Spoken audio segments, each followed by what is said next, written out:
Hi, Wendy. Thank you for joining me. Oh, well, you're so welcome, Bridie. Thank you so much for having me. So I'm very excited to be welcoming Wendy on the Vegan Travel Summit because when it comes to language learning, Wendy is absolutely qualified to talk about this topic and also talking about travel and vegan travel. So please, Wendy, please talk about why you're such an expert in this topic. Well, yeah, I guess I am. And those really are my two big passions. Well, veganism, of course, is a big passion of mine, and travel, and also language learning. And so I've found a way to mix the three of those, and they do actually mix together really well, especially language learning and travel. They really go together. So I guess you'd say language came first for me. I started in high school. I started speaking English. That is my first language, and that was the only language that I spoke growing up. So I did not grow up in a bilingual family at all. I didn't have any kind of language learning opportunities until high school. And so that was in the US, which is where I grew up, and started with Spanish. Took Spanish for 3 years of high school, started university as a Spanish major. And then, so I did that for my first year, and then I went and studied abroad in Brazil, where they speak Portuguese, and completely fell in love with Brazil and completely fell in love with the language as it's spoken in Brazil. And so I went back to university and was still enrolled in all these Spanish classes, but every time I tried to speak Spanish, it came out in Portuguese. Um, so I actually changed my major. Now I do have a bachelor's degree in Brazilian language and literature, for whatever that is worth. And it was a completely, impractical decision at the time, but I really loved the language and the culture, so that's what I did. And then the other languages that I've learned since then have been mostly through traveling and through meeting people and doing various kinds of self-study. So Spanish and Portuguese, the next one would have been French. So I left the States more than 20 years ago now, initially to work at Disneyland Paris. Uh, I had been working at Disney World in Florida for a few months after I graduated college, and they had an exchange program, so they sent me to Paris. So I've never really taken French classes before, but I learned because I was kind of thrown into the situation of a French language working environment and had lots of French friends, and lived there for about a year and a half. Later lived in Italy and learned Italian. Later learned Chinese also because of traveling. And initially I just did it as a survival skill because I actually found it really frustrating to be traveling in China and not be able to speak Chinese. So I just wanted to learn a few kind of survival phrases, and then I got hooked on it. I found the language so fascinating, and I continued to study it for several years after that. So those six: English, French, Spanish, Italian, Portuguese, Chinese. That's six, right? Not only have not only have you studied these kind of languages for fun and to help with your travel, but you actually have been employed because of your incredible language skills and your knowledge of language to quite a high level. So can you talk a little bit about that? Yeah, so I was actually a translator for the United Nations, for the UN, for 6 years. I lived in Geneva and worked at the headquarters there, translating Wow. mostly from French or Spanish into English and occasionally into Chinese as well.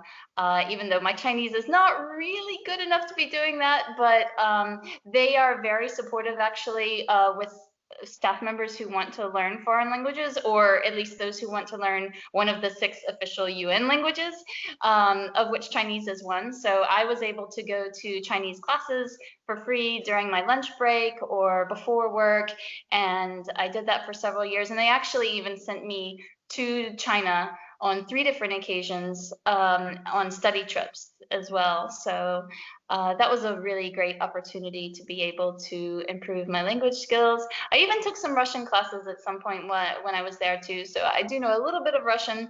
I don't really say that I speak Russian. When people ask me how many languages I speak, I generally say 6 because those are the 6 that I feel like I'm at least conversational in. But I have traveled around Russia and other Russian-speaking countries, and I can get by there as well. Yeah. Yeah, that's amazing to me because I not nearly to the extent that you have, but I've always been a real fan of learning languages and just sort of tinkered with them really. French is my only one that I have an okay standard on, although I'm currently learning Italian in a sort of an informal way. But you know, in order to be an official translator for someone like the UN, I mean, language your language skills, not only in those languages but also in English as well, they've got to be very, very good, which of course makes it so perfect as to why you are a very good travel blogger as well. All of those skills coming together. Absolutely, yeah. And that's actually a very observant thing that you said. Being able to write well in English is really kind of the most important part of the job of a translator, especially when you're at the level where you are translating for the UN. They take it for granted that you know your foreign languages that you're translating out of and that you're not going to have a problem understanding the content that you're reading. But the real challenge is being able to translate it into your own native language in a way that sounds natural, that doesn't sound like a translation. So it's an acquired skill and something that, you know, I continue to learn over the years. I'm still occasionally doing some freelance work for the UN. But yeah, now I did quit that job, that dream UN job, to be a travel blogger, a vegan travel blogger, with my blog, The Nomadic Vegan.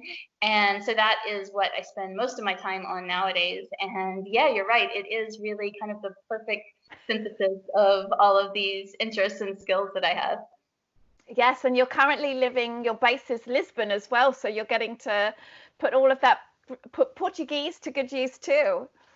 Yeah, that was kind of a coincidence. I didn't really expect to be living in Portugal, but yeah, this has been my home base for the past 3 years, and my husband and I are really happy here. The Portuguese that they speak here is quite different from the Portuguese that I learned and the way that it's spoken in Brazil, and I still have a hard time with adjusting to that, to be honest. But yeah, at least I am in some way putting that degree to use. Amazing.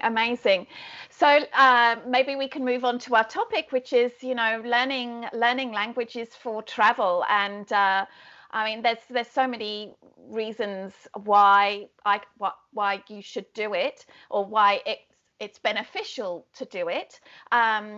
Maybe we can talk a little bit about that. Like, why do you talked about you've learnt Russian a bit. How do you feel that benefits your travel when you go to these places? It benefits it tremendously. I mean, there's, you know, the obvious aspect of just being able to communicate your basic needs if you're in a restaurant trying to order food, if you're in a hotel trying to check in, if you're at a train station trying to buy train tickets, you know, just the little daily life basic things that you have to do as a traveler are made much easier if you know just how to say some of those things in the local language. And I found that it also kind of breaks the ice and breaks down barriers that might be there between you and the local people. Even though my Russian is not good at all, when people saw that I was making an effort and was really trying to learn their language and speak their language, then they were much more willing to help me, and they really appreciated it. So I think it's a great way to connect with local people, whether those are people in the service industry who you're trying to, you know, get some kind of service or help from, or just people that you happen to meet on the street or meet, you know, on a train when you're riding in a train across Russia for many hours, and you can have little bits of conversation with the woman next to you, then that can really be a huge difference in your trip and how you experience the country. For me, when I think about, and we'll talk a lot about ways to sort of do this language learning, we are going to be going to Italy, if all goes well, in June. So I've been spending a few hours a week just with sort of like a little bit of an Italian language learning routine, not putting too much pressure on myself, but just, I guess, about 4 or 5 hours a week. And because of the way that because there is so many resources now and so many ways to learn a language, I do feel that by the time I actually step foot in the country, I'm going to have a much better understanding because of the things that I'm choosing to immerse myself in. I'm learning more about the history, the culture, the food, all of these things. So I feel like by the time I go, I'm going to have so much more knowledge about things. So, it's like the zone of proximal development, right? So I'm at this sort of level so that when I go to Italy, I'll be able to learn much more about those things. I'll have already a good sort of basic knowledge. Whereas if I went in sort of, thinking, oh, I've got this holiday booked in 6 months, it's going to be really fun. And of course it will be, but I just think my experience is going to be much deeper because I'm already going to know a lot about a bit about the country and its history because of the resources that I've been learning my language through. What do you think about that? Absolutely. No, I'm really glad that you brought that up. That is very true. When you learn a language, you're not just learning the language skills, you are learning about another culture and a whole other way of seeing the world, which can be really fascinating in itself to realize, that people in a different country have different cultures, different habits, which obviously we know, but that really comes out a lot when you're studying the language. So that's absolutely true. And with Chinese, that's definitely one of the things that I really found so fascinating about studying Chinese. And I think that that's one of the reasons that I continued with it for so many years, even after, it wasn't just for travel anymore at that point. Because it really is a very different culture, and a culture that has a very long history, that, much longer than my own country's history, obviously, but has evolved in a very different way. And yeah, Chinese people do have a different way of seeing the world, I would say, and to be able to learn about that and kind of see something through someone else's eyes is something that you can't achieve without learning a bit of the language. Yeah, I agree. And I think that with just an investment of a few hours a week for the months leading up to departure, it doesn't have to be a lot for you to reap some benefits of that. Do you agree? Totally. Yeah. I think however much you are able to put into it, you're going to get that much out of it. So, I mean, even just a tiny bit will help. It will go a long way. If you can only learn, say, 20 words, 50 words, those if you learn the right ones, at least, they will have a huge impact on your tour, on your trip, and your enjoyment and your experience there. But the further deep you delve into it, the more you'll get out of it, and the more that will enrich your experience when you're traveling, for sure.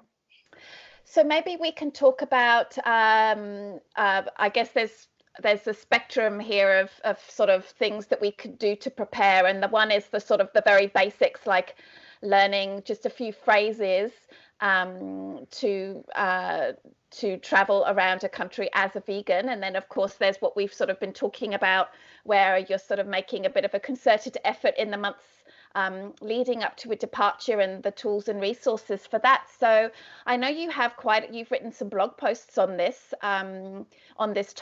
these topics.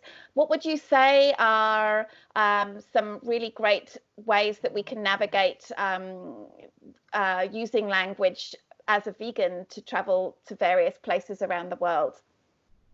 Right. Well, I think probably everyone's biggest concern from a vegan standpoint is, how do I order food? How do I explain what it is that I eat and don't eat, in a completely different language, and also where I may not be familiar with the cuisine or the culture. I don't know what their understanding of veganism is. Have they ever even heard of veganism before?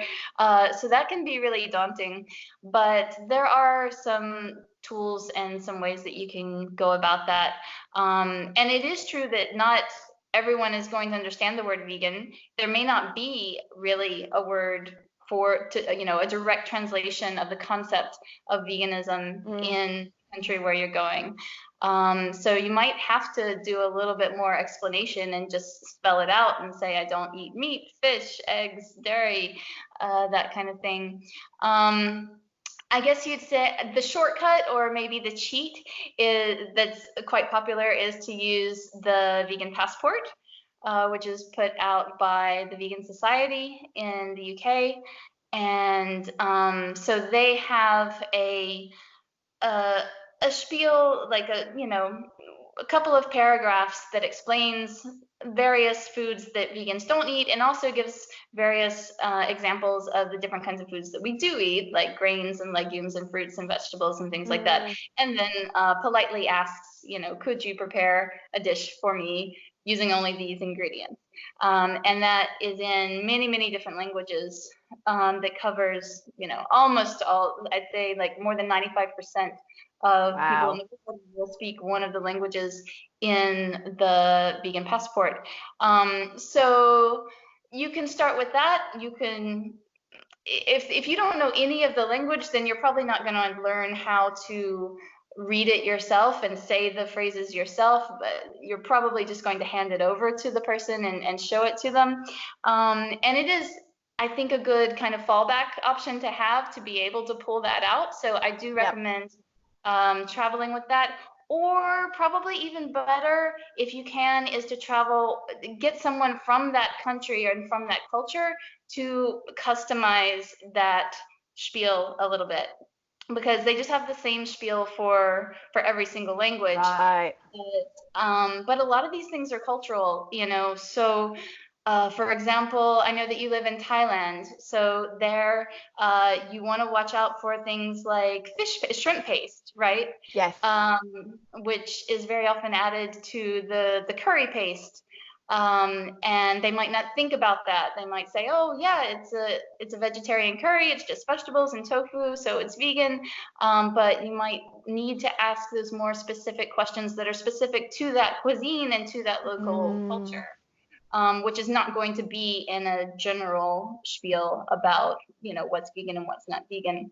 So if it's possible, I would look for or try to get someone to make, like I said, a customized explanation of what vegans eat, that was relevant to that culture and that country. But, I do recommend giving it a go yourself as well, and trying to learn these basic words those are actually the best ones to start with, of course, is meat, fish, eggs, and dairy products.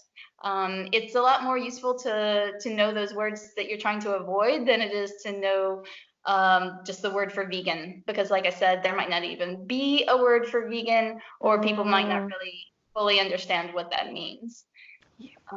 Yeah.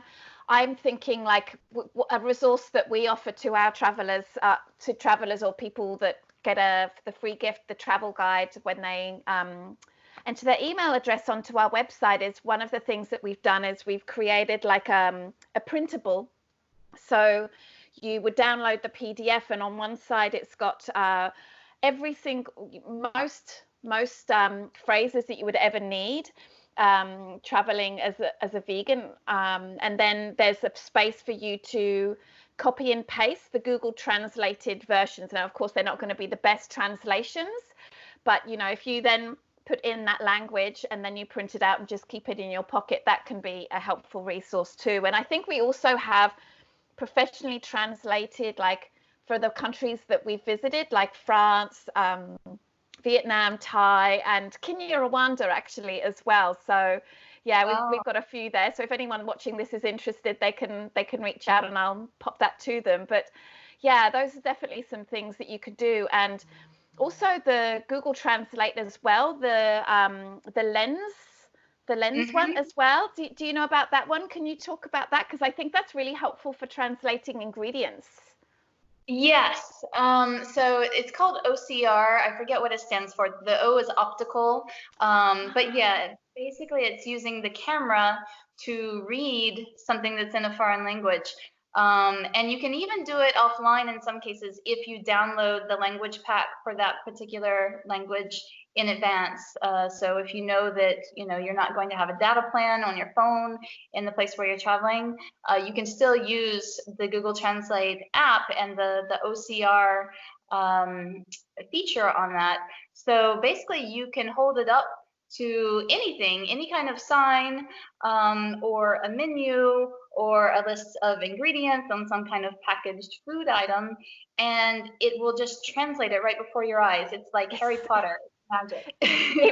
That's such a great way, because that's to describe it. It really is like Harry Potter, and I'm quite surprised at it's not perfect, of course, but even quite intricate fonts it manages to read. It's really quite incredible technology. It blows my mind. It is, yeah. I found that some work better than others, and but it's a good place to start in any case. Or if you're just not sure exactly what an ingredient is, then that can be a really good trick as a way of figuring that out. Obviously, that's not language learning per se, but these are, tools that are at your disposal because, I mean, the odds are that you're not going to become completely fluent in a foreign language, before your trip. So I would encourage people to try to learn as much as they can. But it is good to have these tools in your back pocket as well, so Yes. that, you have a sense of calm and you know that you can rely on those if you need to. Fantastic. So maybe let's talk about some ways that we could learn a language in getting ready for a trip in the 6 months to departure. I mean, there's so many ways now. It is literally so exciting how many cool tools there are. I have got a few that I'm happy to share, but I want to hear from you first. I know you have tried out a lot of these tools and resources and programs for learning languages. Maybe we can start with the one that most people know about is Duolingo, Yeah. because I know you have you'd have a lot to say about that topic. You wrote a whole blog post about it. So yeah, I mean, how is it good? How is it not so good for if you're wanting to travel? And what might you do to supplement use of that? Yeah, great. So Duolingo is probably the most popular language learning app out there. Most people have probably heard of it before if you're at all interested in language learning. It's popular mainly because it's free, which is wonderful. I think that that's a wonderful thing that, they are making language learning available to so many people all over the world who wouldn't otherwise have access to it. I don't think it's the most effective way of learning, but different people learn in different ways, and I think it can be somewhat effective, probably depending on the language pair, depending on what your native language is and which language you want to learn from the app. So I've tried it, and before I completely slag it off, let me say I still use it. I use Duolingo on a daily basis because I'm kind of hooked on it. And that I think is another one of the best features. A, that it's free, and B, that it turns language learning into a game and makes it fun. Yep. So, just in the same way that you can get hooked on playing a video game or some kind of silly game on your phone, you can get hooked on Duolingo as well. But then you're actually doing something useful with your time and learning a language, which is great. So yeah, if it's a language that's relatively similar to your own, or at least to a language that you already know, perhaps as a second language. So for example, if you speak English and you're learning Spanish, I think that Duolingo could be a useful tool, perhaps for French as well. I tried learning Japanese with it, and I was completely lost. That did Oh, not work at all, because it's a very complicated language. It has 3 different writing systems, and I just needed a lot more structure in order to be able to comprehend it, because Duolingo doesn't give you a lot of structure. Although now they are adding some notes, some like grammar explanations and examples and things. They don't have those for all of the languages yet, but I assume that it's coming.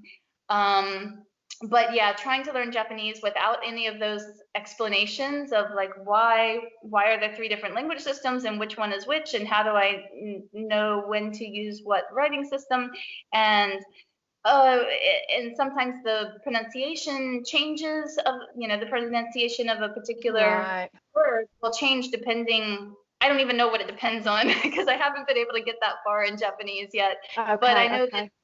sometimes the app was teaching me the wrong pronunciation. Like it would teach me how to, Oh, but then it wasn't kind of smart enough to know when to use which pronunciation, because it's kind of automated to some extent. So yeah, take it with a grain of salt. I do think, like I said, the main advantage is that it might get you hooked on language learning, which is a great thing. So if you don't have a lot of internal motivation to do this, and if you find that this makes it fun and that this is the thing that you will continue to do every day, then it's the best option for you, because the one that you're going to do is the best option, right? yeah, Even yeah. if it's not actually the most effective way of learning. Um, in general, I would say it's really important to have lots of input. I mean, in the beginning, it's kind of hard because you have to start from the very beginning, and so you're not going to understand if you just like turn on a YouTube video in the foreign language and try to watch that. You're not going to be able to pick up very much. So you do need a bit of a foundation to start with. But I would say start way before you feel like you're ready to watch a movie or to watch, a video or listen to a podcast. Start doing that anyway, and just get a lot of input. Reading as well is also good, so audio input, and also input in the form of reading, and just do that as much as you can, and then you will gradually pick up the sounds of the language, and you'll get a real feel for how the language works, and over time it will all start to come together. And don't worry so much about the fact that you may only understand like 25% of what you're hearing at the time, but if you just keep listening, and in some cases you may want to listen to the same thing over and over, and that can help you a lot as well. So there are various podcasts. I mean, there are specific language learning podcasts out there that are available at different levels, and I would recommend that as a really good way to start. I don't think you're going to learn everything from an app, so Nope. you really need lots of input, whether that's like I said, podcasts can be a really great thing. Reading, if you can find some reading materials that are at your level. And again, don't worry that you don't know some of the words. I honestly recommend, don't even have a dictionary there next to you while you're reading. Just skip over those words and just try to get the gist, a general understanding of what it's about. And eventually you will see those words again and again. And if you see one, you're like, okay, I really need to know the definition of this word in order to get the general understanding of what's happening here, then look that up. But really, refrain from looking up every single word, because that's not fun, and you're not going to enjoy it, and then you're not going to continue to do it. I completely agree. From my teaching background, we teach kids they have to find a good fit book, something that's a good fit for them, and that means knowing and understanding 96% of what's on the page, and then just having literally a handful of words that you don't know in order to be able to reading to enjoy, not necessarily something more academic. So there's a couple of things that I do. This probably isn't for beginners, but maybe could be interesting for people that maybe got to a decent level of a language that they learnt in school, or maybe they delved into it at university perhaps, and they want to go back to it. There's I find just reading children's books is really helpful, because you've got lots and lots of illustrations to support what's going on in the book. And there's been this, I don't know whether it's in all languages, but I'm guessing if it's in French, it has to be for many others. There's this fantastic podcast that I love to listen to called Inner French. It's probably would be too easy for you, Wendy, but basically it's this wonderful French teacher. He lives in Poland, and I just share this because I'm sure if it's in French, it must be for many other languages too. And what he does is he speaks for half an hour on really interesting topics, but at a much slower, clearer pace. And if there are any difficult conceptual words, he'll stop and he'll then explain what that word means in French. So I can't tell you just how wonderful it is to be able to listen to something in French and be able to understand, 98% of it, or be able to figure it out. And I'm sure it's for so many other languages too. It's just such a great resource. Yeah, thanks for that. I didn't know about that one. The one that I used for Chinese is called Chinese Pod. So if you just go to ChinesePod.com, you will find that. And honestly, I think that podcast is what got me hooked on Chinese, because I really loved learning in that style. They have, I think, 5 or so different levels. So I started with the newbie level, and then I worked all the way up through beginner, lower intermediate, upper intermediate, and then advanced. And it's a really enjoyable way to learn a language, and to learn about the culture as well, because they talk about a lot of different cultural aspects. So yeah, I really love podcasts. My husband and I actually used to host a podcast for English language learners. It was mainly his project, but I would sometimes join in. So it's called English in 10 Minutes, in case anyone is trying to learn English. But if you're able to understand this, then probably not. Yeah. There's another series which I've used for Russian. So it's the 101. Like RussianPod101.com, I believe, is the Russian version. Because in the U.S. university system, a class like Economics 101 is like the basic economics class, or whatever subject it is. So that's why they name it that way. But they cover quite a few different languages as well. So yeah, I would look for that, and see if they might have. They probably do have the language that you're interested in learning. You can also look for YouTube channels, particularly ones that have subtitles. That can be really good. Subtitles in the original language, so you can follow along, not subtitles in English. I find that to just be distracting and not really helpful for learning. But if you can watch and listen and then also read along, that can be a really fun way to learn as well. I think a lot of people don't realize that you can actually change the speed of a YouTube video as well to 0.75, 75%. You wouldn't want to go much slower than that. I don't think it would just be like this drawl and you wouldn't understand, but I often find at 75%, you can still make out the words, but it's obviously a lot slower. Yeah, that's a good point. I usually, if I'm watching something in English, I'll often speed it up a little bit just to get through it faster. But I had kind of forgotten that you could go the other way as well. That's a really useful tip. Yeah. Speaking of YouTube, there is a YouTuber who I really love. His name is Nathaniel Drew, and yes. Do you know? Yes. Okay, I think I know what you're going to talk about, but please. Okay, well, I love him for lots of different reasons. Like, I find all of his videos to be fascinating, but he has some about language learning as well, and he's very young. I think he's 22, but he's already, lived quite a full life and traveled in lots of different places and has learned several different languages at this point.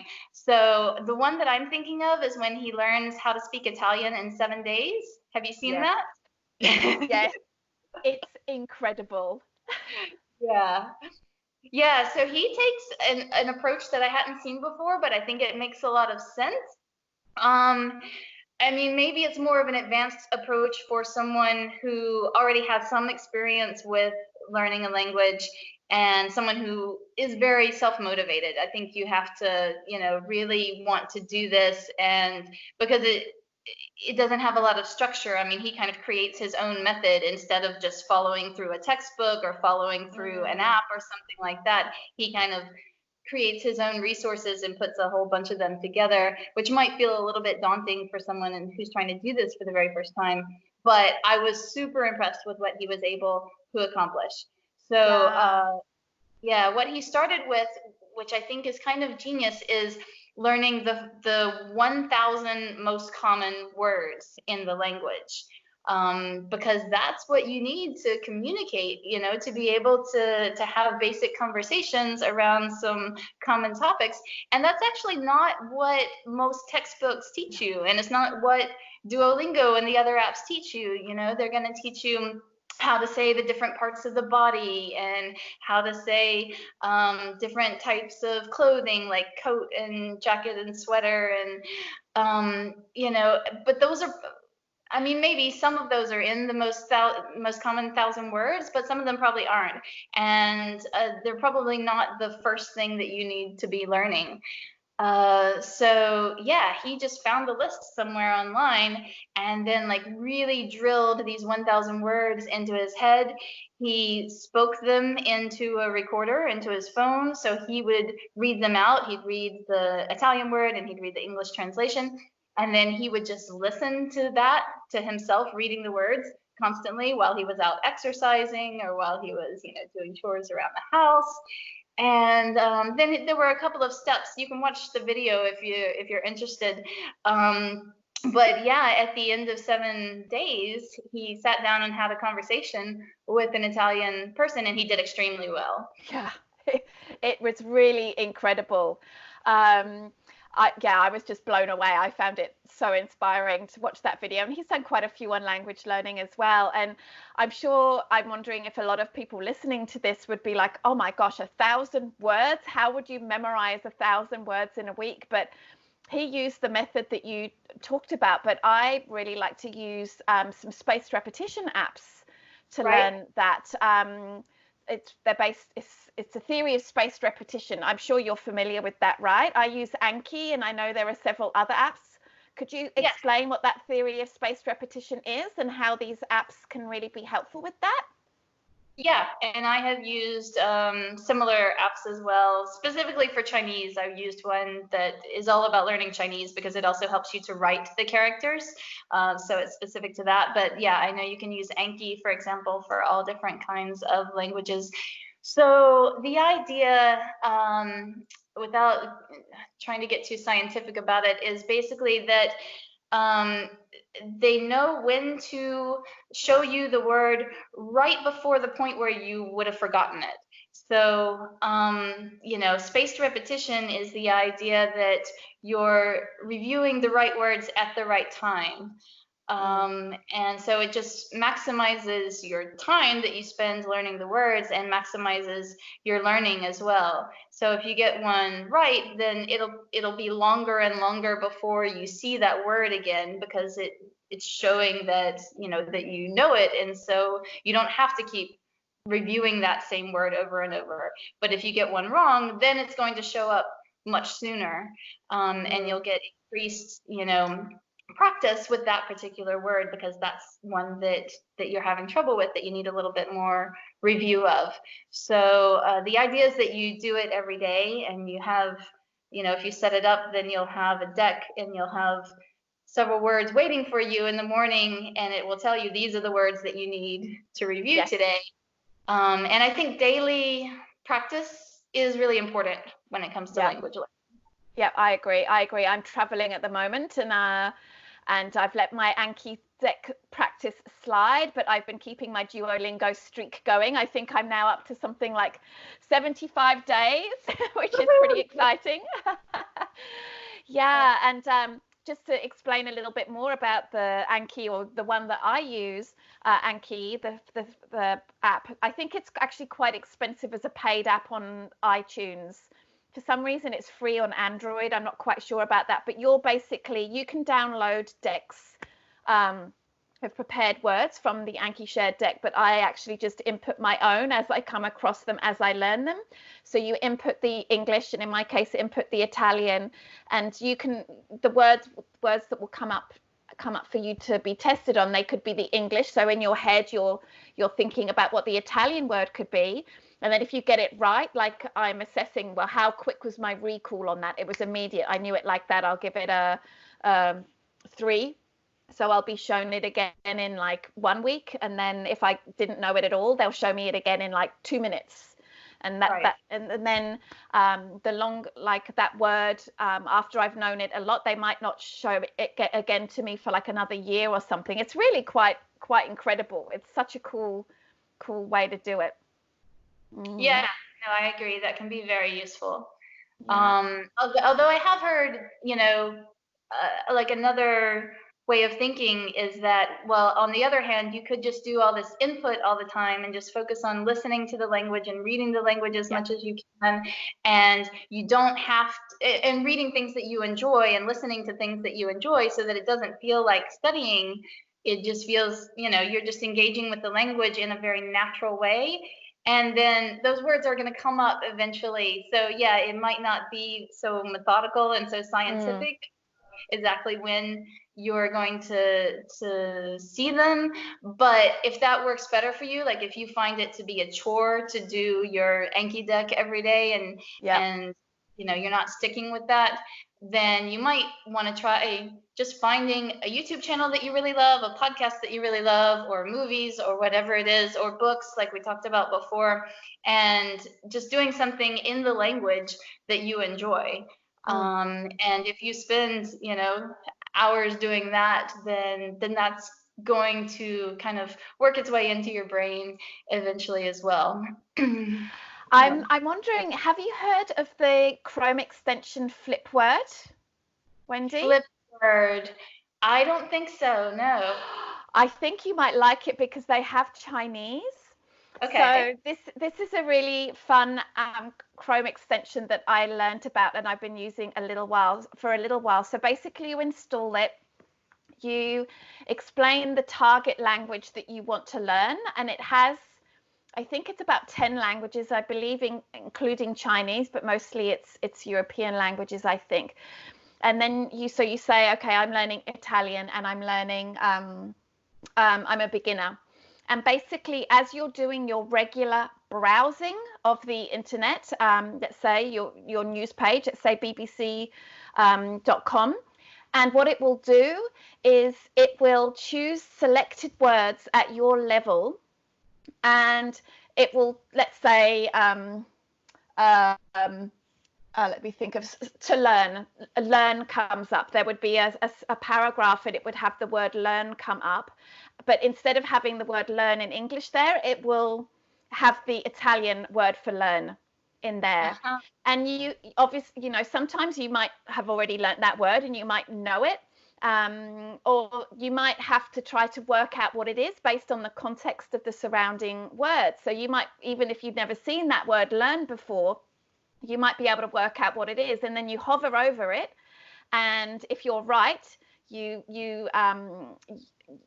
mentally you say, oh, I think that means to learn. If you've got it right, you choose which one it is, and then you get points based on that. So it learns with you. So you have the Italian word in there, and then it will sometimes put just a blank line in there, so you have to work out the Italian word that would go in there based on the context.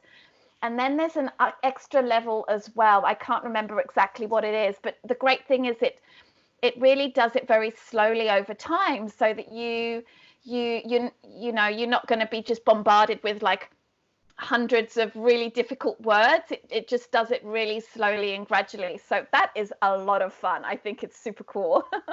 Wow, no, I definitely haven't seen that before, but I will try that out. I do use Chrome as my regular browser, so yeah, I will download that extension. Another thing that I remembered I wanted to say about Duolingo, one feature that I really love, but it's only available in 4 languages so far, I think, is stories. Yes. Yeah, which they don't have for Italian. I believe, no, okay. No. Yeah, I think they only have them for Spanish, French, German, and maybe it's just English is the fourth one. Like if you're learning English as a second language, I think that might be it. But that is a really good way to get a lot of input, like we were talking about before.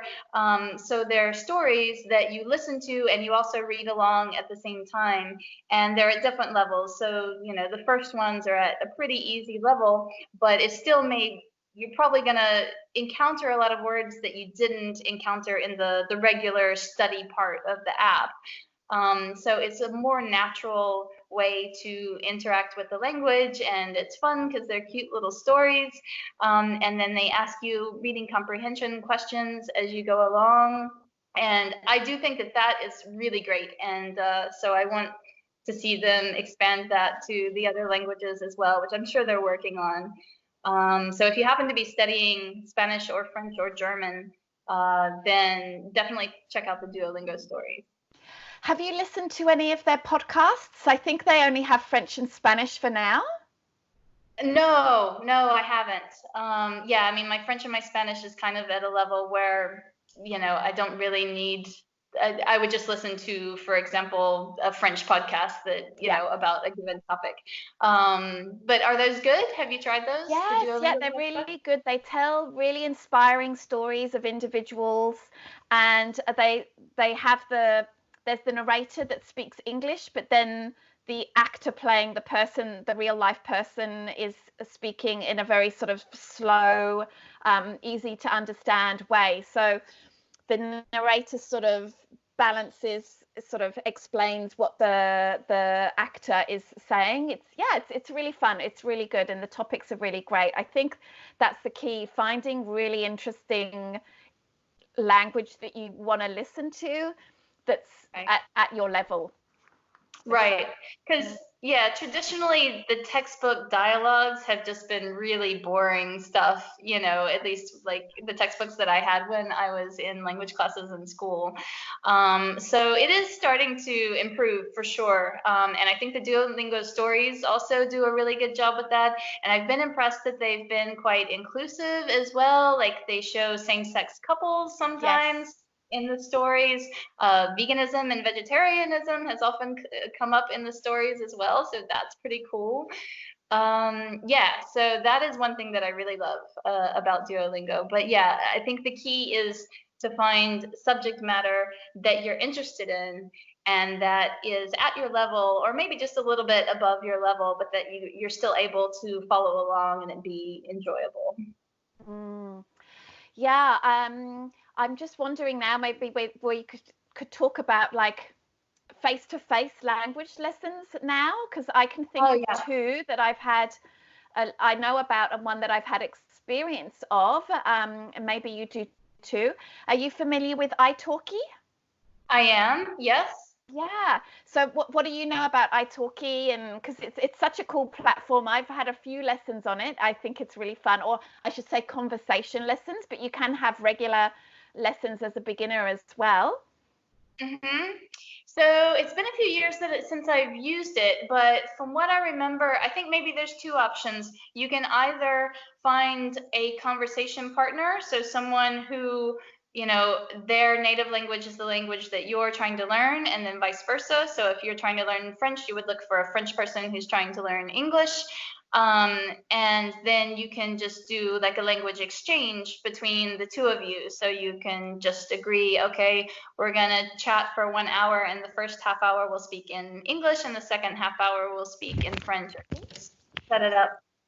You all right? Sorry. It's all right. I'm sorry. First half hour in English and then the first half hour in the other language? Yeah. And so then in that case, there would be no payment, I don't believe. It's just kind of a mutually beneficial exchange between two language learners.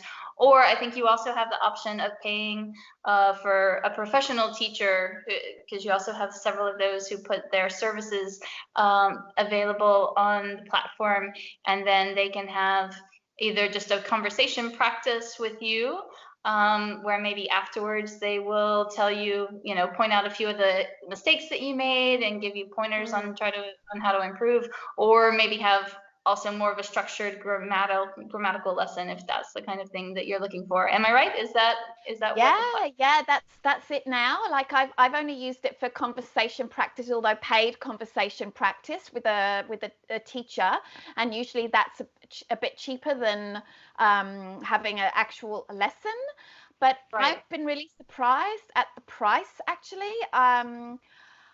I kind of had this idea that to have a private one-on-one teacher would probably be like $30 or $40 an hour. But that is not the case.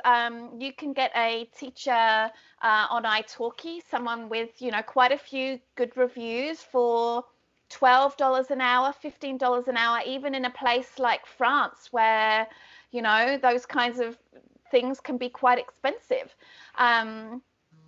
So, you can really have, depending on how much money you have, you can have quite a few lessons a week.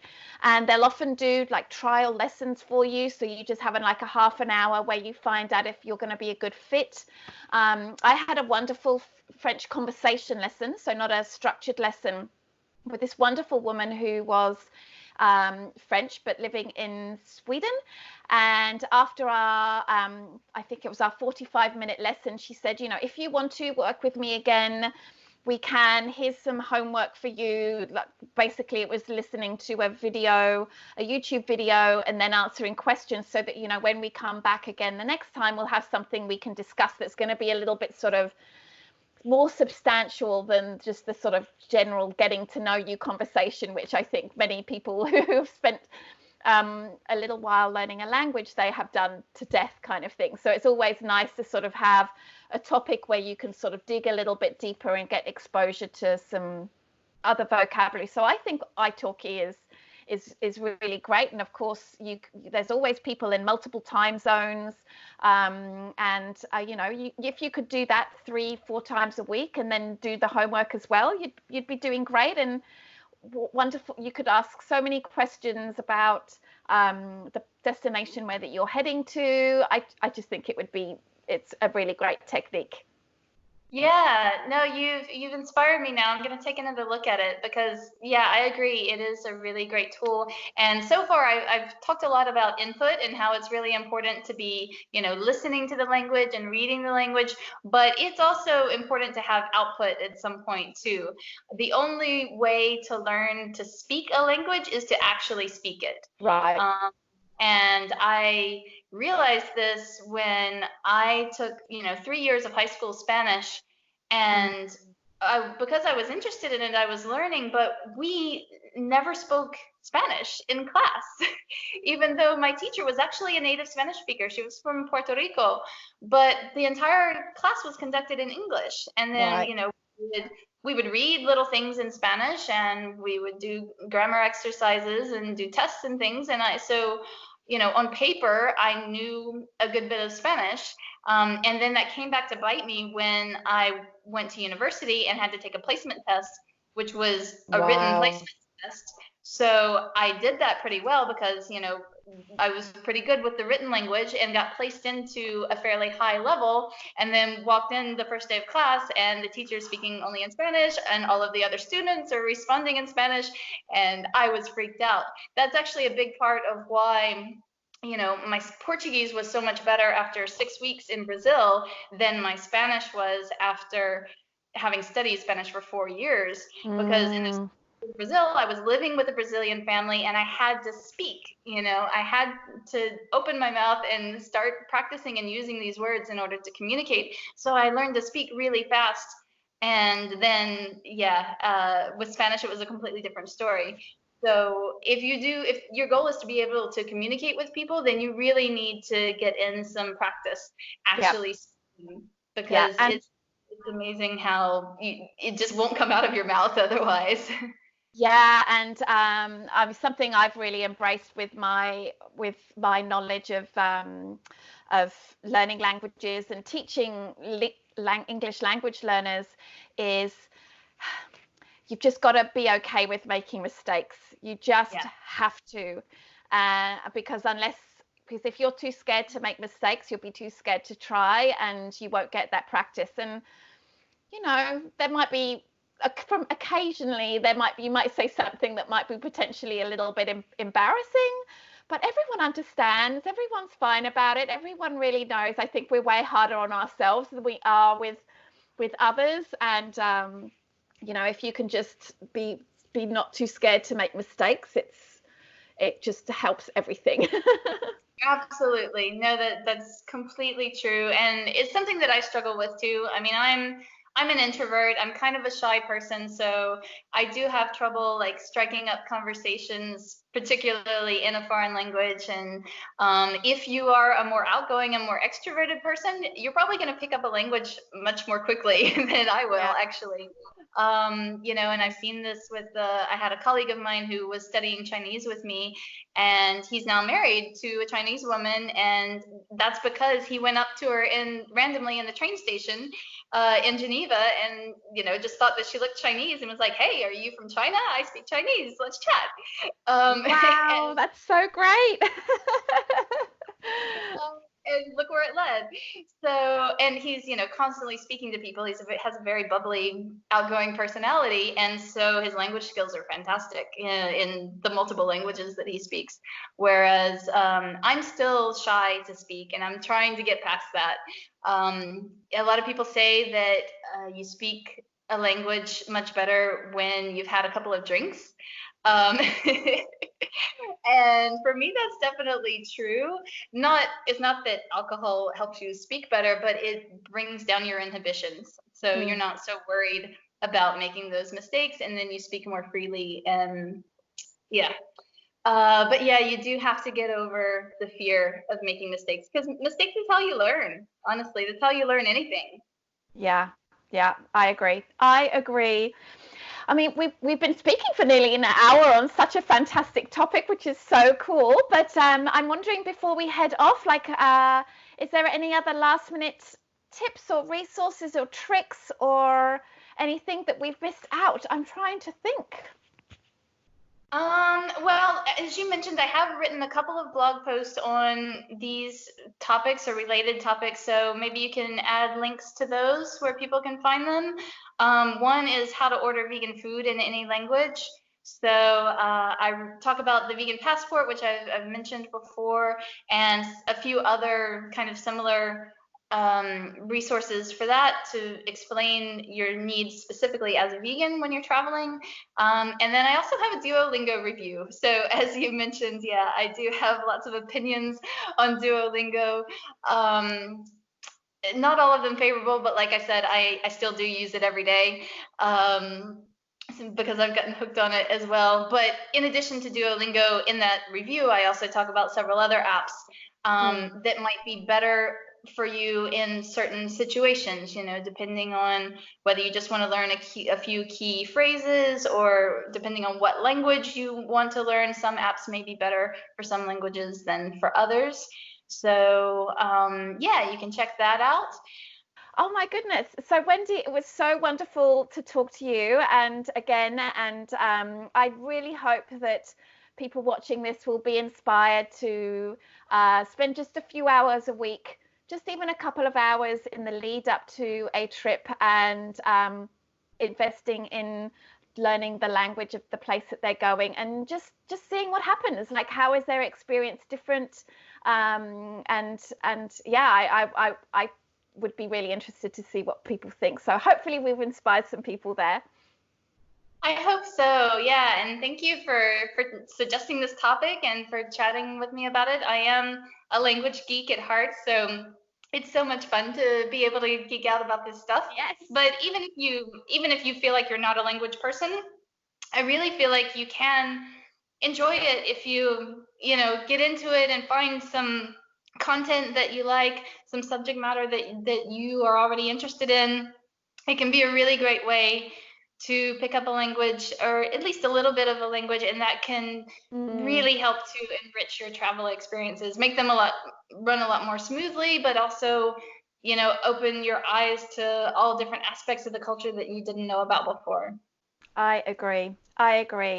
So make sure you check out the freebie that Wendy is offering, and go to her website and sign up for her. Make sure you get notified of all her new posts, because it's really, really great stuff. Thank you, Wendy. Thank you so much for doing what you do, and thank you for being part of the Vegan Travel Summit. Oh, and thank you, Bridie, for organizing. It's been great.